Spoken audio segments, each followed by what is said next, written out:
We're going to change gears and talk about identity and maneuvers of identity. What I'm going to talk about, for those of you who have access to a holographic neurolinguistic programming manual from NLP Marin, our Holo class, this is in the belonging module on pages 30 and 31. I know because I dug it out tonight before I came up here so I could write it on the flip chart. Okay? But let's go back to the previous thing for a second. What's the objection to having too much again? What is the rule that you might be breaking? And we're going to have to wonder where that objection arises from. Because if we were all kind of being the beings that we want to be, yeah?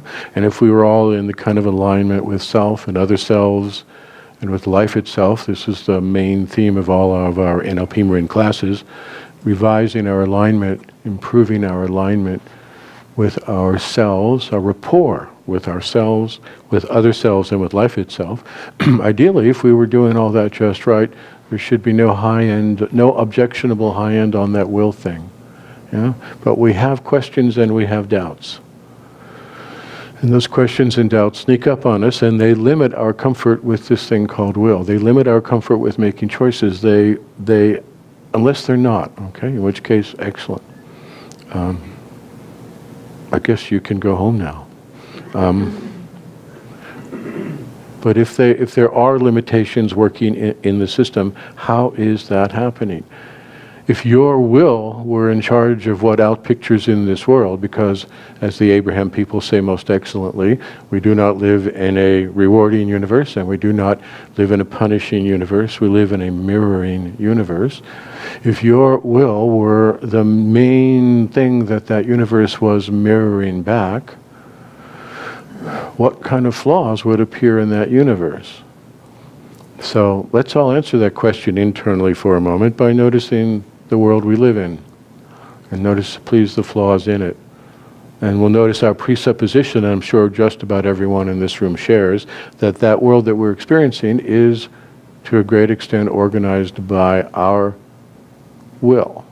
Oh, there's that word used in that way. It's a reflection of our consciousness. It's the universe mirroring something back to us. And we have a variety of really interesting and really difficult situations in the world, as we could have said if this evening were occurring in October 17, 1967, or 47, or 27, yeah? Any year, any evening, we would have this awareness of the shortcomings, the flaws, that which is not as it should or could be in the world. We have this contrast between what we would like and what is. Bookmark that, please. I'm going to change gears and go through a short course, pages 31 and 32 of the holographic manual, a very short course in the basics of identity denial. Because this thing called denial or resistance or rejection is something we want to be paying attention to tonight. So here's how this works. Here's a perimeter of identity. Within here there is an identity. We have a person in the room tonight who is working on developing her identity. And she looks like she's just barely got started, right? And then there's all the rest of us who are wrestling around with the identity that we've stabilized. And sometimes it is functional, and it allows us the experience we want, and it kind of allows us to live in a world where the experiences we value for ourselves and others are available. In this original condition, the O's represent good things, in quotation marks. The X's are indicating not good things. Right? I don't know what the O's are. I don't know what the X's are. We would have to specify that in each being's experience. And certainly any human being's experience, anyone who's being physically human. So we're calling that sort of I am awareness. It's all just kind of right there. Right? We've got good things and not good things. And then after a while, with the acquisition of a little bit of experience, something starts up. The X's and the O's start to segregate. And we start to have the experience of I am and I am not. This gets going for us physical humans really, really, really, really early in childhood. Because some of these things are proved by the authorities and others are not. It doesn't really matter that the authorities probably have exactly what they're disapproving of. We're still in reaction to, in response to, it's called learning. We're still learning about what's good and what's not good. The X's and the O's start to segregate a little bit. By the third step in this maneuver of identity denial, we end up with a nice clean split.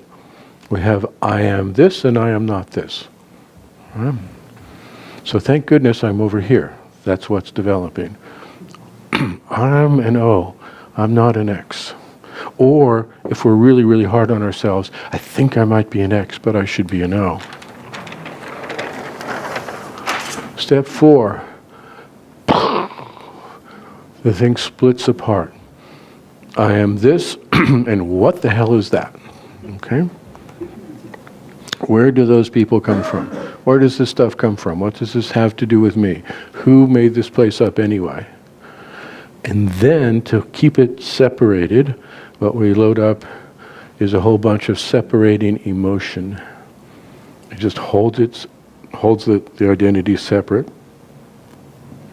And the awareness here is one version or another of thank God I am safe from that. What keeps us safe is the fact that there's something that holds it really, really far away. It's over there. It's not us. Whew. And then if we're really good at this, which we all are, every damn lifetime, we can get to step 6, where mainly what we're aware of is our onus, and the whole Xy thing sort of we start to lose track of that, And then at step 7 is where it gets really interesting. Now we have the impression that we're a whole identity again, comprised mainly of O's, but here's what the X's do. The X's start to appear around the perimeter. We start to be surrounded by assassins, idiots,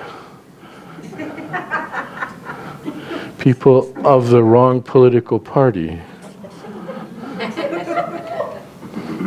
militant vegans.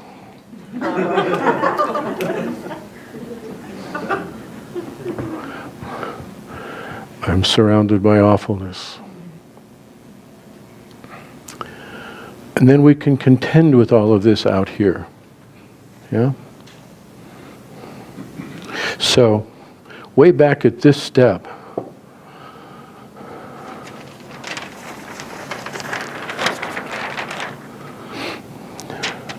what if one of the aspects of this Xness that's not a good thing is this thing called will? That after a while, what we do is we get separated from it, and we're a good person in here, and maybe we're not so good, because I'm looking at this and there seems to be a hidden code of 666.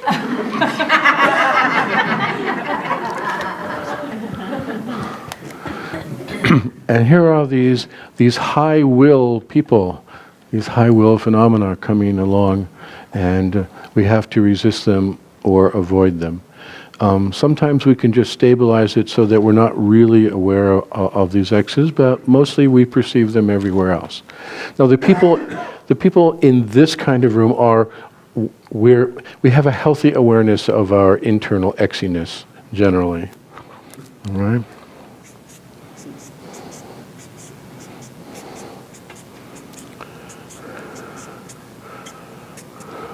So would you take a moment and put your attention on some aspect of you that you have no way of knowing about?